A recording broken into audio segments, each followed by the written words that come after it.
The golden chance is passing away. हमारी life एक बहुत अच्छी अपॉर्चुनिटी है खुद में ही, और ये हमेशा के लिए नहीं रहेगी। सो मेक श्योर कि इसको अच्छे काम में यूज़ किया जाए। अगर हमें ये समझ आ जाए कि गोल्डन चांस हमारे हाथों से निकलता जा रहा है तो हम इंस्पायर रहेंगे।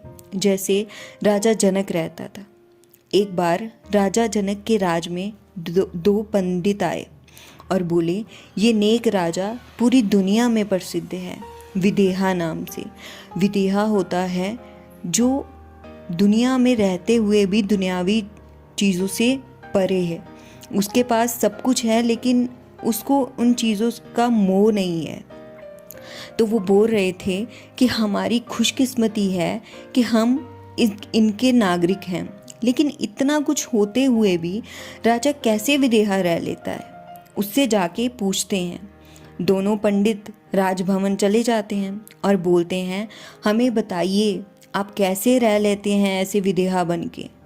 राजा जवाब देता है, तुम्हें किसने आज्ञा दी हमसे पूछताछ करने की? मैं तुम्हें फांसी देता हूँ। इसके लिए तुम्हारी सज़ा कल सुनाई जाएगी। आज के दिन मेरे नौकर तुम्हारी देखभाल करेंगे। आज के दिन आनंद मान लो।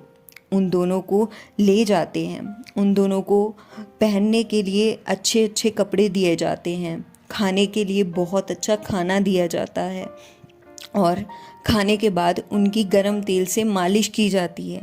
सोने के लिए बहुत अच्छे और मुलायम बेड दिए जाते हैं। लेकिन अब उन दोनों को नींद नहीं आ रही होती। क्यों? क्योंकि उन दोनों को पता है कि कल हमारी मौत है। अगले ही दिन जब सुबह होती है तो दोनों पंडितों को राजमहल बुलाया जाता है। तो राजा बोलते हैं कि आप दोनों पंडित हो और हमें आप पे दया आ गई है। हम आप दोनों को एक और मौका देना चाहते हैं। तो पंडित बोलते हैं कि आपकी बहुत मेहरबानी, बताइए। तो राजा बोलते हैं कि आप दोनों को एक तेल से भरा हुआ एक मग दिया जाएगा। उस मग में आपको पूरा तेल भर के दिया जाएगा। उस तेल को लेके, उस मग को लेके आपको पूरी मार्केट में जाना है जो कि बहुत भरी हुई है। तो दोनों पंडित मान जाते हैं क्योंकि उनके पास कोई और ऑप्शन होती ही नहीं है। और उनको बोला जाता है कि आपको तेल को बिना गिराए बाज़ार से वापस आना है। अगर आपने ऐसा कर दिया तो आपकी जान बख्श दी जाएगी।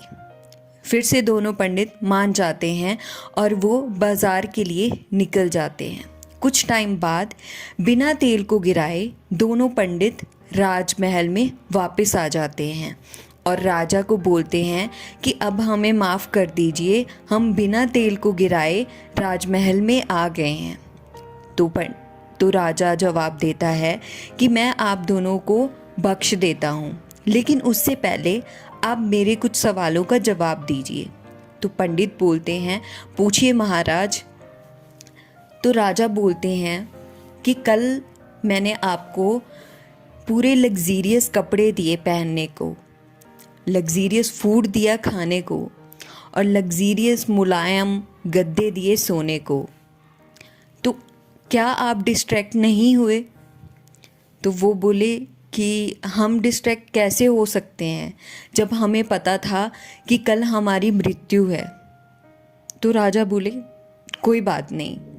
आज जब आप भरी बाज़ार में तेल को लेके गए, वहाँ पर बहुत बहुत सुंदर कन्याएं होंगी और फूल होंगे, इतने सारे हीरे जवाहरात होंगे। क्या आप उससे डिस्ट्रैक्ट नहीं हुए? तो दोनों पंडित बोलते हैं कि हम कैसे डिस्ट्रैक्ट हो सकते थे जब हमें पता था कि अगर तेल छलका तो वो हमारी मृत्यु होगी। तो राजा बोलते हैं कि कल जो आप मुझसे सवाल कर रहे थे उसका जवाब यही है कि मैं अपने अंत समय को याद रखता हूँ। हमारी लाइफ एक अपॉर्चुनिटी है जो रेत की तरह हमारे हाथों से फिसल रही है। मैं अपनी मौत को हमेशा आगे रखता हूँ। मुझे पता है ज़िंदगी बहुत छोटी है गोल्डन चांस जा रहा है, इसलिए मेरा फोकस है और मैं हीरे जवाहरात से डिस्ट्रैक्ट नहीं होता।